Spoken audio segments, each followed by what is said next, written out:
आपल्या महाराष्ट्रातील शेतकऱ्यांना दोन कर्जमाफी योजनांचा लाभ घेता येणार आहे. एक म्हणजे केंद्र सरकारची आणि दुसरी म्हणजे जी राज्य सरकारनं घोषणा केली आहे ती. सविस्तर सांगतो. नमस्कार, मी ज्ञानेश्वर खरात पाटील. सध्या काय झालंय माहितीये का, आपलं जे केंद्र सरकार आहे ना, नरेंद्र मोदी ज्या सरकारचे प्रमुख आहेत, पंतप्रधान, हे त्यांच्या चुकीच्या धोरणामुळे बॅकफुटला आलेले आहेत आणि सगळीकडनं घेरल्या गेलेले आहेत. 19 तारखेला किसान महापंचायत संपन्न झाली दिल्लीत. म्हणजे दिल्लीत हजारो शेतकरी दाखल झाले होते आणि ते आक्रमक झाले होते.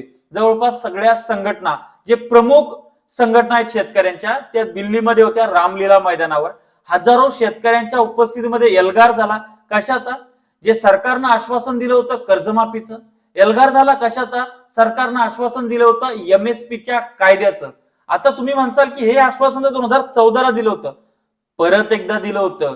जे 3 कृषी विधेयक आणले त्याच्या विरोधात संयुक्त किसान मोर्चा बिगर राजकीय आणि अजून संघटना यांनी जे आंदोलन उभं केलं होतं, ते आंदोलन मग नंतर सरकारला झुकावं लागलं. 3 कायदे मागं घ्यावं लागले आणि त्यानंतर सरकारची आणि त्या शिष्टमंडळाची, आंदोलकांची चर्चा झाली आणि त्याच्यामध्ये सरकारनं शब्द दिला की आम्ही MSPचा कायदा लवकरच लागू करू, त्याकरता कमिटी तयार करू आणि आम्ही शेतकऱ्यांची कर्जमाफी सुद्धा करू.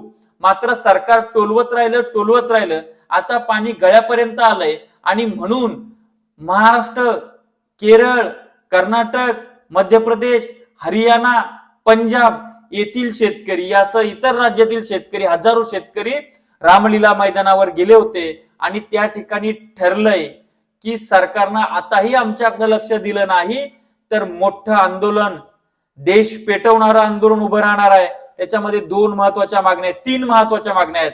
पहिली म्हणजे काय तर त्याच्यामध्ये कर्जमाफी, दुसरी म्हणजे काय तर हमीभाव कायदा द्या आणि तिसरी म्हणजे काय तर तिसरी मागणी म्हणजे भारत अमेरिका व्यापार करार, अमेरिका इंडिया ट्रेड डील जी झाली आहे ती रद्द करा. आता भारत अमेरिका ट्रेड डील ही एप्स्टीन फाईल किंवा अडाणीच्या काहीतरी कांड त्यांनी तिकडे केलेलं आहे, त्याला वाचवण्यासाठी देश वेठीस धरल्या जातो आहे का असा प्रश्न निर्माण होतोय. त्यातून ती डील झाली का हा सुद्धा प्रश्न निर्माण होतोय आणि ती शेतकऱ्यांच्या हिताची नाही आणि आता शेतकरी त्याच्या विरोधात आंदोलन करतायत. त्याच्यामुळे केंद्र सरकार प्रचंड दबावामध्ये आहे, प्रचंड टेन्शन मध्ये आहे. कर्जमाफीचं आश्वासन देऊन बसलेत, MSP कायद्याचं आश्वासन देऊन बसलेत, स्वामीनाथन आयोगाचं सुद्धा 2014च्या आधी मोदी त्याचा जपच करत होते. मात्र त्याच्यावर आता ते बोलायला तयार नाहीयेत.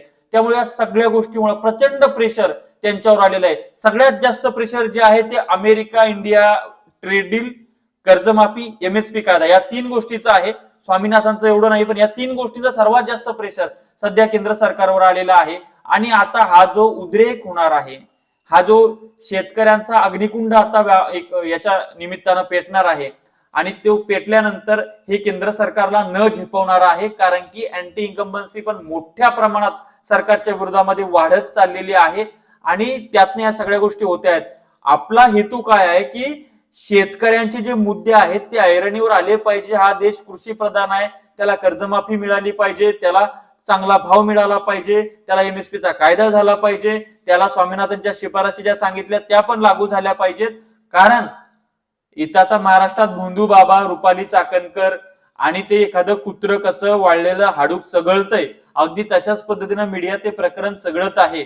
त्या ठिकाणी मुख्यमंत्र्यांनी त्याच्यावर क्लॅरिफिकेशन देऊन आता त्या बाईचा राजीनामा घेतलाय, परंतु इतर सुद्धा गोष्टीवर ताबडतोब ऍक्शन घेणं गरजेचं आहे. मीडिया किती ते सगळतो आहे. महाराष्ट्रामध्ये इतकं मोठ्या प्रमाणात अवकाळीनं दुष्काळ अवकाळी नुकसान होतंय, त्याच्याकडे कृषी मंत्री त्या रुपाली चाकणकरची बाजू आणतोय, पण इकडे त्याला बोलायला वेळ नाही. अशा सगळ्या गोष्टी घडतायत. याच्यामध्ये चळवळ जिवंत राहिली पाहिजे. चळवळ टिकली तर शेतकरी टिकेल, शेतकरी टिकला तर देश टिकेल आणि आपला आवाज शेतकऱ्यांसाठी शेवटपर्यंत बुलंद होत राहील. तो राहुल गांधीच्या विरोधात आहे आणि तो नरेंद्र मोदीच्या विरोधात आहे, कारण की हे लोक शेतकऱ्याच्या विरोधात आहेत. आणि म्हणून मला तुम्हाला सांगायचं आहे की शेतकरी चळवळ जिवंत ठेवा.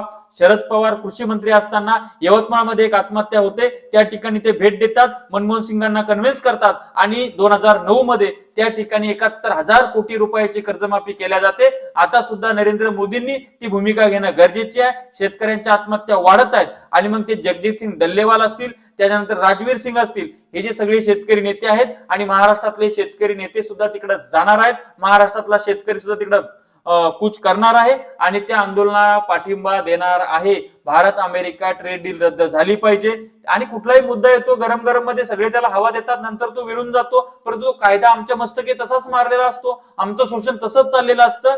म्हणून तुम्हाला सांगतो, भोंदू बाबाचं ऐकणं भरपूर झालं. आता हा व्हिडिओ 5 शेतकऱ्यांना तरी पाठवा. शेती संदर्भातली चांगली बातमी येईल, धोरणांसंदर्भातली. आपला आवाज बुलंद करा एवढीच विनंती करतो. आणि ही जी कर्जमाफी आहे यासाठी सुद्धा आंदोलन उभं करावं लागू शकतं.